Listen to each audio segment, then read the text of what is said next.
sticky sriracha beef rice. It really is quite simple. I'm making this for 2 people, so I'm showing you the quantities for 2. So I've got 250 grams of cooked rice. Any rice that you like is good. I've got some savoury rice here. It needs to be cold. That's the only thing. It has to be cooked and then cooled. So that's the only thing you need to know about the rice. 2 eggs, so an egg per person. Some veg of your choice. You can definitely put some onion into this as well. I've got some ginger here. You can use fresh or squeezy ginger or dried ginger. It's up to you. The fresh obviously tastes really good. Now we're going to make the sauce. So to start off with, we want our sriracha. So I'm just going to measure out a tablespoon. Now this is quite spicy, so be prepared. If you don't like too much spice, don't use it, leave it out, use whatever you prefer. Right, so we've got a tablespoon of sweet chilli also going in there, so any sweet chilli sauce. I want a tablespoon of soy sauce as well. A tablespoon of white rice vinegar, and you can get this, Blue Dragon do one, so you can get that in the Oriental section in the supermarkets. Tablespoon of that. And now for a tablespoon of honey. Oh, look at that, so glossy. I'm going to add some crushed chilli flakes to my beef. So I'm going to leave those to one side. And I'd normally put some garlic into this. If you want to use some fresh garlic, go for it. I'm going to be using just a little bit of granules today. So now we have a gorgeous, sticky, sweet and spicy sauce. I've got some sesame seeds in here, which I'm going to use to top off the dish. I haven't unfortunately got any spring onions. I thought I did and I'd run out, but it's really nice to put a little bit of fresh spring onion on the top. And of course, I've got my beef mince here. I've got my beef in the bottom of the pot, ready to air fry that. To that, I like to add a little bit of soy sauce, just a little splash, doesn't have to be a lot. And of course, we want to season it, so some salt, and then also some black pepper, and now a little drizzle, if it's possible to do a drizzle with this jar of honey. Doesn't need to be a lot, just a little bit. There you go. Whoa, that's enough. Let's give that a little mix around, kind of chop up the meat a little bit. Let's get this onto air fry. It's not really going to break up properly until it's partly cooked. So let's air fry that now on 200 for 5 minutes. So I've drained off the fat that came off of the beef. Now I'm going to add my veg. So I've got my peppers, broccoli, and also the ginger at this stage. And break up the beef a little bit more. And then we can give that just a couple of minutes, just to soften those veg a little bit. Okay, so that's now finished. Hopefully I can chop up my beef a little bit more as I'm doing this, because it's a little bit chunky, isn't it? But it's cooking nicely. I can really smell that gorgeous ginger in there now. So add in your chili that you would like, in with your rice, and then with that beautiful sauce that we made earlier. And again, scrape your pot because it's got that honey in it. So you don't want to waste any of that might have got stuck onto the sides. And now we go back onto air fry, 200 again for 3 minutes. Let's open it up. Let's see how we're doing. It's looking good. Now to add our eggs in. Anything from 3 to 4 minutes really with your eggs. So I have mixed those up, pour those in. I'm going to just keep stirring it. So I'll keep opening the lid, giving it a stir. But we'll see how long it takes. Here we go. Let's portion up some of this lovely, sticky, spicy rice. Once I've tasted it, I'll be able to let you know exactly how spicy this is. I'm going to add a few sesame seeds on the top. And of course, you can add some spring onions and some fresh chili if you wish. This for me has just got the right amount of spice, but of course you can add a little bit of sriracha at the end. It's lovely and moist and really tasty. The ingredients for my pizza spaghetti are really simple. I've got some chicken breast or something here. I've just covered it over because I've just chopped that and I'm not cooking for sort of 10 minutes or so. So I just covered it up. I've got spaghetti here, which I've literally just chopped in half, and that way they fit basically in the pot nicely. We've got a tomato and herb pasta sauce, tin of cherry tomatoes, or that could be plum tomatoes, chopped tomatoes, whatever you like. I've got oregano and garlic, and then I'm going to make up some chicken stock using one of these little pots. I've got my pepperoni. My cheese is in the fridge still, I'll get that out a little bit later. And in here is some homemade pesto, and it is delicious. So I thought, why not add a little bit of that on the top when I add the cheese and the pepperoni? I think it'll be really nice to have that little kind of burst of fresh flavour. So those are the ingredients. A nice easy dinner this evening, so let's go and cook. I've got a little bit of oil in here just heating up, so I've got this on sear and saute. Try to use the smallest amount of oil possible. And we've got our chicken breast, so let's get that in. With this dish, chicken breast is optional. As you can see, I'm not using very much this evening, purely because this wasn't the plan to be making this tonight, and sometimes that just happens, doesn't it? So we've got a smaller amount of chicken in here than I'd probably normally use. Probably normally go with double this really, but that is absolutely fine. And if you don't want to use the chicken breast, you could use more of the pepperoni at this stage. So you could fry off some pepperoni and put that in the main pot and still add some on top as well. So pretty versatile, you add in what you like. Just going to season the chicken with a little bit of salt and some black pepper. I'm going to use some garlic granules. You can use fresh garlic if that's what you prefer. And remember, we're not trying to cook the chicken, we're just literally browning it off at this stage. Starting to get a nice little bit of colour on the edges of that chicken now. So I'm going to turn off the sear and saute because there's still quite a lot of heat in this pan. And we can start adding in all of our ingredients to cook our pasta. So I'm using a 500 gram jar of tomato and herb pasta sauce. I will rinse this out as well because obviously we don't want to waste any of that. I'm just boiling the kettle at the moment, ready for my stock, so I can then rinse that as well at the same time. And then my tin of tomatoes, I chose a tin of cherry tomatoes. Just fancied that extra texture in there, but you can use some chopped ones or some passata. As long as it's the same quantity, then that's all good. Let's give that a little mix. Let's combine those two together, lovely. And then I've got here some dried oregano.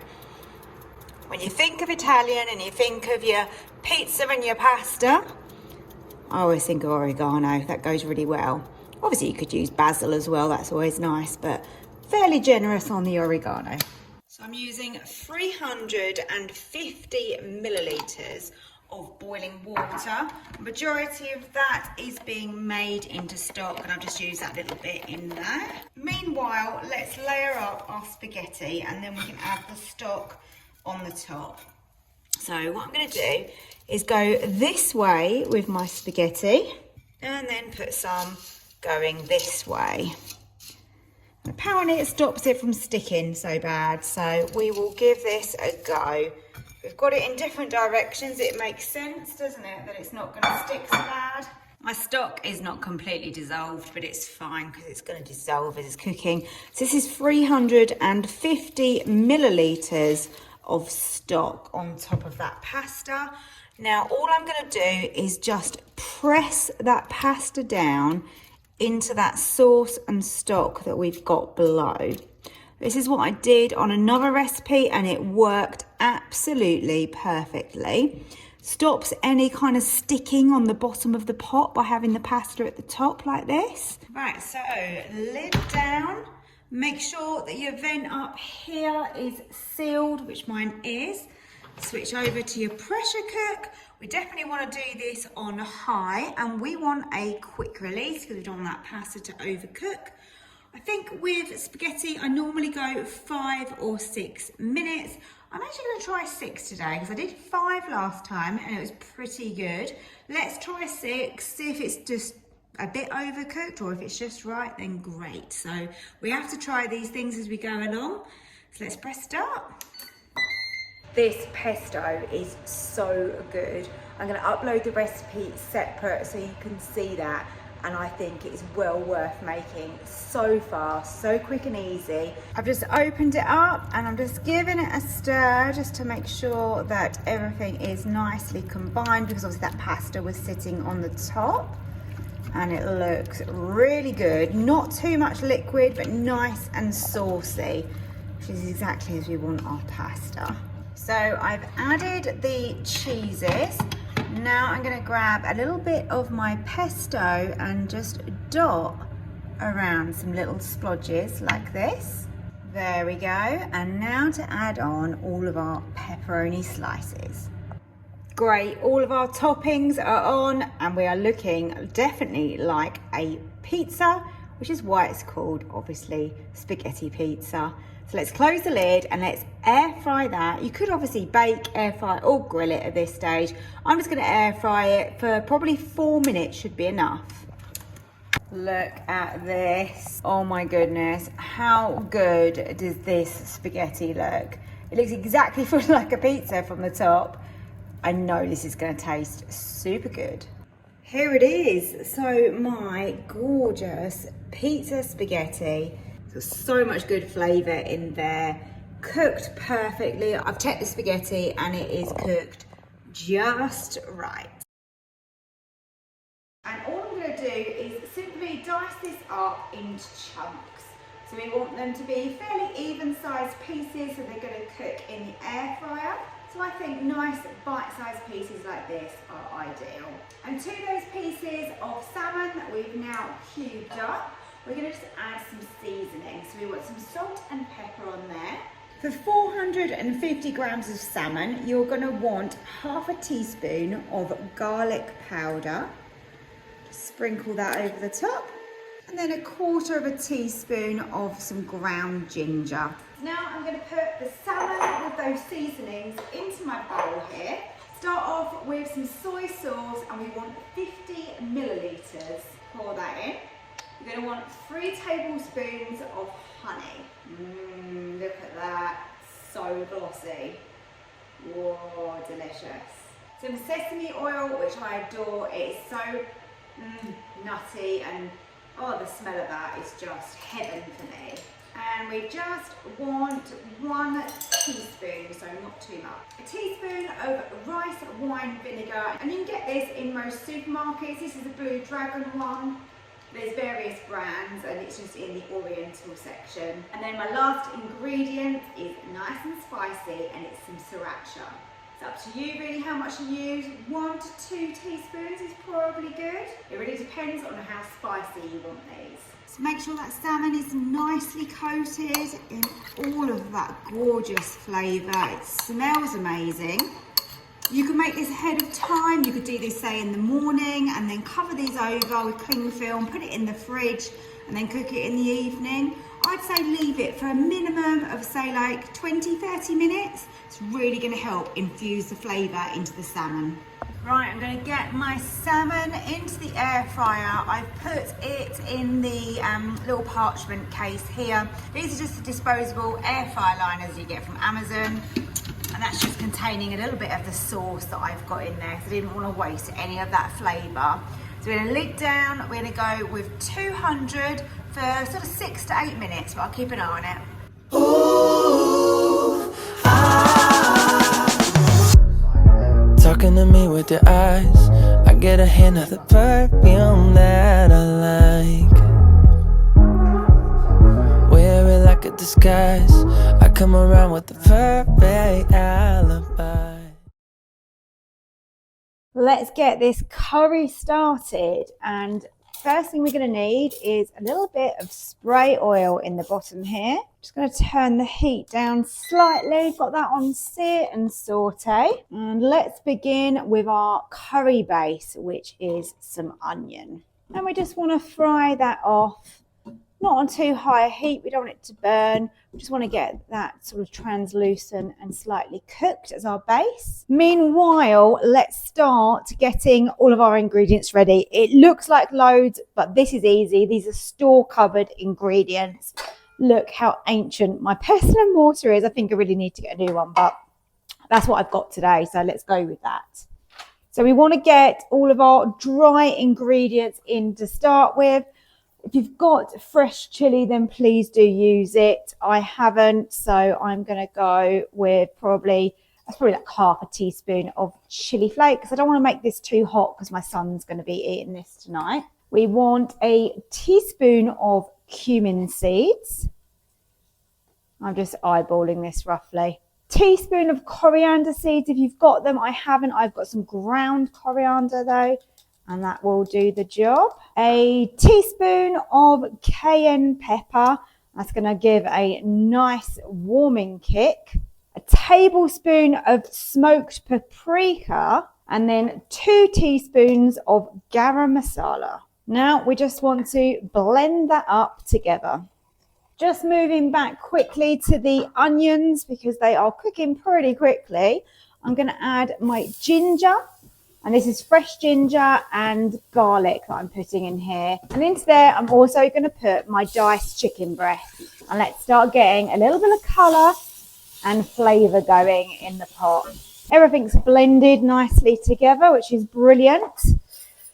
Now into my pot here, these are still the ingredients for the tikka masala paste. And we need 2 tablespoons of oil, 2 tablespoons of tomato puree.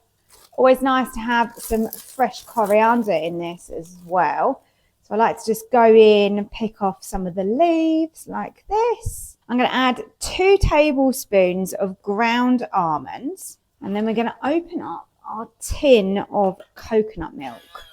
We're going to get some of the really thick cream and add that in there. Let's get some of that thick cream, look at that, off the top and add that in. So around a tablespoon. And now let's mix together. Into there we can add some ginger as well, about a teaspoon. This smells so good, but just wait until we add the spices in. Let's add the spices. That's a game changer now. Look at this. You can see that creating what looks more like a curry paste that we know. Look at this. Absolutely gorgeous. If you want to add a little bit more garlic into this, I'm probably not going to because I've got garlic in there and that's probably enough for me. So let's get all of this paste in here with the chicken. And let's get that coated and smelling and tasting absolutely incredible. It looks really good, doesn't it? Let's also add a little bit of salt and some black pepper as well. Even though we've got all those spices, it's still good to season it. And into here, I'm adding a whole tin of plum tomatoes. Now, as you know, if you're going to go under pressure, you need a good amount of liquid in here. Now, rather than using water, I'm going to use some coconut milk because this is fairly liquid anyway. So a little tiny bit more. And then we'll also scoop out some of that cream because that's going to be really tasty in here. Right, I've given that a good stir. I believe we should have enough liquid in here to be able to go under pressure. When I've made a curry before, I've never cooked the rice at the same time. And that's what we want to try and achieve, isn't it? So let's do that. I've got in here basmati rice and I'm going to add in and this is actually warm actually, 200 millilitres of water to that rice. Get that covered and under the water. Just make sure that it's all in the pot as it should be. This is one of the Ninja pots that I got in the bakeware set, and this is absolutely brilliant. It's a nice deep one, so if you're actually cooking for more people, then you can create loads of rice, which is great. Now I'm going to cover this with foil. That's something I always do. Then it steams it, makes it super fluffy. This can easily just sit on top of the curry Might need to just give it a little wriggle. There you go. That is on there. So we have got curry and rice all in one pot, which is brilliant. Fingers crossed I haven't forgotten any ingredients because it was quite a long list there that I had. Lid down. Now this is a little bit of a different method for me. We're going to go on to pressure cook as we always do. Make sure that your vent is on seal, really important as always, because you're not going to come to pressure if not. Still going to keep it on high. We're going to go down to 0 minutes, but this time I'm going to have a natural release. So we're going to have all that build up of pressure where it's cooking. And then, yeah, it's not going to actually cook for any minutes, but we've got that long natural release that is going to cook that rice. Fingers crossed, it works. Let's go. And let's have a little look inside. Zero problems with it coming to pressure. So clearly we had enough liquid in there, which is brilliant. Just going to take the rack out with the rice in there and just pop it in here. Oh, lovely. Look at that. Nice and thick, not too runny. Chicken looks really good. Over here, let's have a look at our rice because as I said, I don't normally do it this way. It's looking pretty good. Look at the rice. It looks great. It's cooked. It's fluffy. I think this has worked brilliantly. I think we're on to something here with the two parts and the natural release. Great. Let's serve up. Here it is. Here is my curry. I'm so pleased with how this went. We've got super fluffy rice. Look at that. And we've got a gorgeous flavoursome tikka masala. I'm serving mine with a little bit of garlic and coriander naan. In my bowl, I'm going to put bran flakes and I will need 100 grams. I think you can use all bran for this as well. So here we go, 100 grams. Now I've had this mug of tea, just black tea here. Get rid of the tea bag. And I've had that sitting there for about 15 minutes or so. So that is really deep in colour. And we are literally just going to soak the bran flakes with it. Pour the tea over. And that's going to soak into those bran flakes. And we can just leave those for a little while. Just set that aside whilst we're doing everything else. I'm going to take another bowl here and I want to measure out my self-raising flour, 200 grams. We need light brown sugar and I want another 200 grams. Next ingredient is mixed fruit. And guess what? We want 200 grams. Now we want some treacle. Look at the state of my tin. That is really disgusting. I'm sorry about that, but never mind. It does the job. It's clean inside. So a generous tablespoon. Ooh. We need baking powder. How much baking powder? Teaspoon. Put that in. Measure that out. Teaspoon. And the last thing is 1 egg. Now I'm just going to start gradually mixing this together. Now we want to combine these together. So what I think I'm going to do is just put some of the ingredients into here. Just because it's going to overflow in the bowl if not. And then I'm just going to start mixing this one first. And you can see the moisture coming out of here. We haven't added any butter. And we're going to get a really thick cake batter. So now I can put the rest in safely. Smells lovely. Really, really nice. It's looking like malt loaf, isn't it? I've just lined my tin, although this is really good non-stick anyway. But let's get that in the Ninja and let's get it baking. So let's lower that in onto the rack like that. Great. We're going to set this to bake. I'm going to go with 170. I think this is going to take some time. I'm going to keep an eye on it. This is the first time I have made this. So I'm thinking 40 minutes, might even be a bit longer. It's very thick, wet batter. So yeah, let's try 40 and then we'll keep an eye on it. The malt loaf had 50 minutes in the end because it was still very liquidy inside. But look at that. Can you see how just spongy but oozy? It's really moist, which is what you want from a malt loaf. Absolutely gorgeous. Look at that. And there is the whole piece there. Really pleased I made this. It's worked out really well.